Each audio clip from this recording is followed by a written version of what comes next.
మీరు అది ఏదైనా ఉంటే కనుక ప్రభుత్వం దృష్టికి వేరే మార్గంలో తీసుకెళ్ళండి. చెప్తారా? అధ్యక్ష, ఇంత సీరియస్ ఇష్యూ అయ్యి ఉంటే బీఎస్సీలో పెట్టాల్సిందే, పెట్టలేదు.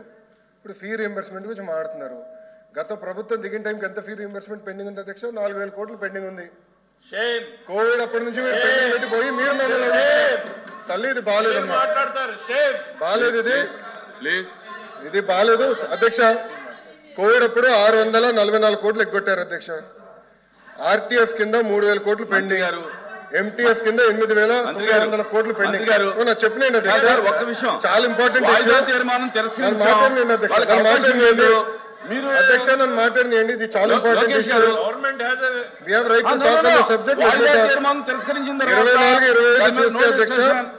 24-25 చూస్తే మన ప్రభుత్వం కూటమి ప్రభుత్వం వచ్చిన తర్వాత 1,200 కోట్లు రిలీజ్ చేశాం. పెండింగ్ ఉన్న 1,400 కోట్లు వచ్చే 3 నెలలు మేము రిలీజ్ చేస్తాం. మీరు 4,000 కోట్లు బకాయిలు పెట్టి మీరు మాట్లాడితే ఎట్లమ్మా? 4,000 crores 4,000 కోట్లు మీరు బకాయిలు పెట్టిపోయి మీరు మాట్లాడతారు 4,000 కోట్లు. కోవిడ్ 644 కోట్లు కోవిడ్ ఎప్పుడు బకాయిలు పెట్టారు స్వామి? వాయిదా ప్రశ్న ఏది కూడా రికార్డు కాదు. ఏంటో చెప్పండి మాకు. కూర్చోండి, దయచేసి కూర్చోండి, ప్లీజ్ కూర్చోండి.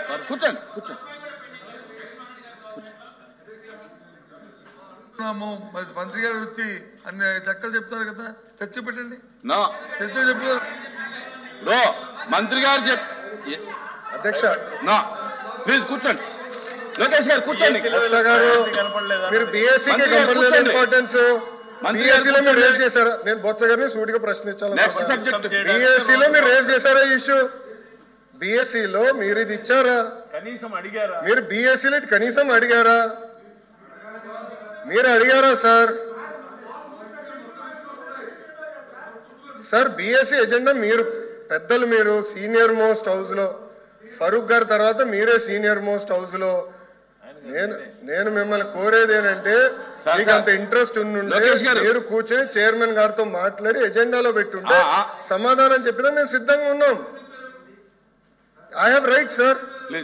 సార్ ఎల్ఓపి గారు I have right to answer. నాకు హక్కులు లేవా హౌస్ లో?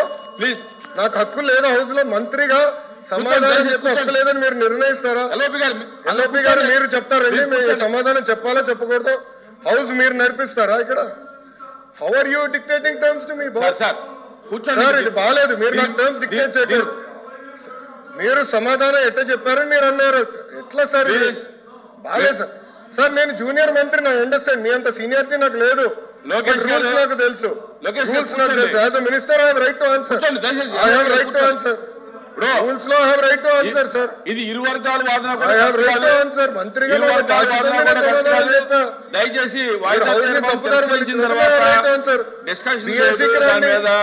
బీఎస్సీలో తీసుకోండి, మాట్లాడుకుని తప్ప. మీరు మంత్రిగా ఉన్నప్పుడు 4,000 కోట్లు బకాయిలు పెట్టిపోయి మీరు మమ్మల్ని అడిగితే ఎట్లా సార్? 4,000 crores పెండింగ్ పెట్టారు. మీరు మంత్రిగా ఉన్నప్పుడు 4,000 కోట్లు బకాయిలు పెట్టిపోయి మీరు మమ్మల్ని అంటారు కాదా? బకాయిలు పెట్టలేదా? ఒక్క నిమిషం, బకాయిలు పెట్టలేదా? మీరు బకాయిలు పెట్టలా సార్?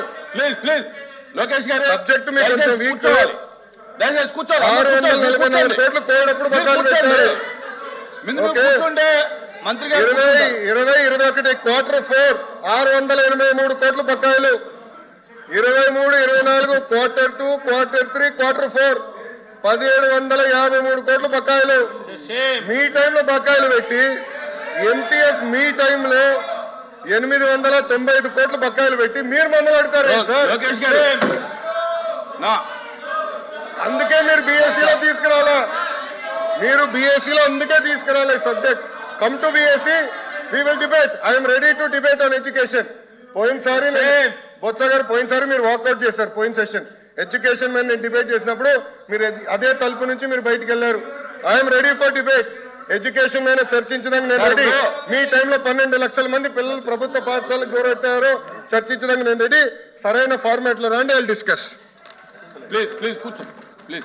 కూర్చోవాలి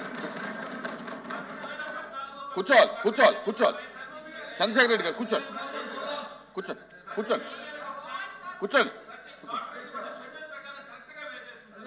కూర్చోండి అమ్మా కూర్చోమనండి మెంబర్స్ని కూర్చోమనండి మెంబర్స్ని కూర్చోమనండి మాట్లాడారు మంత్రి గారు ఇక్కడ హౌస్లోకి వచ్చిన తర్వాత జూనియర్ సీనియర్ అనే పక్కన పెడితే కొన్ని సభా సాంప్రదాయాలు ఉంటాయి. ఆయన మాట్లాడిన మాటలు వీఆర్ యూ టాక్ ఈ పదాలని దయచేసి పౌరుష పదాలని అవి మాట్లాడకూడదు.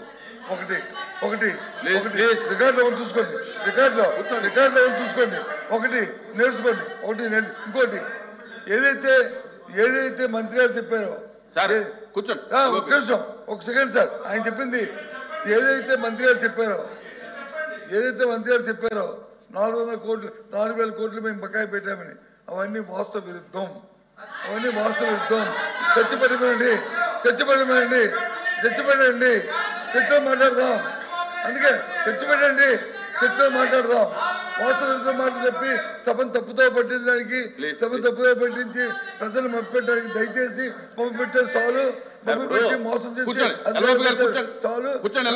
ఇంకా ఇక్కడ నుంచి అనుకోండి. మంత్రి గారు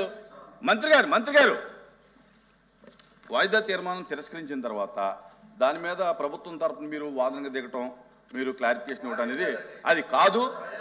దయచేసి ఒకవేళ మీరు అలౌ చేయమంటే కనుక రేపు వాయిదా తీర్మానం ఇస్తే నేను అలౌ చేస్తాను.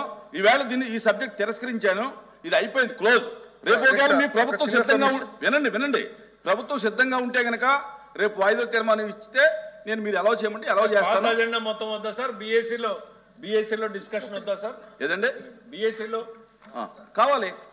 ఎట్లా సార్? మన బిఎస్సీలో ఒకటి మాట్లాడతారు, ఇక్కడికి వచ్చి రోజు సభని డిస్టర్బ్ చేయడమే లక్ష్యంగా పెట్టుకుని రోజు అసలు సంబంధం లేనటువంటి అంశాలు.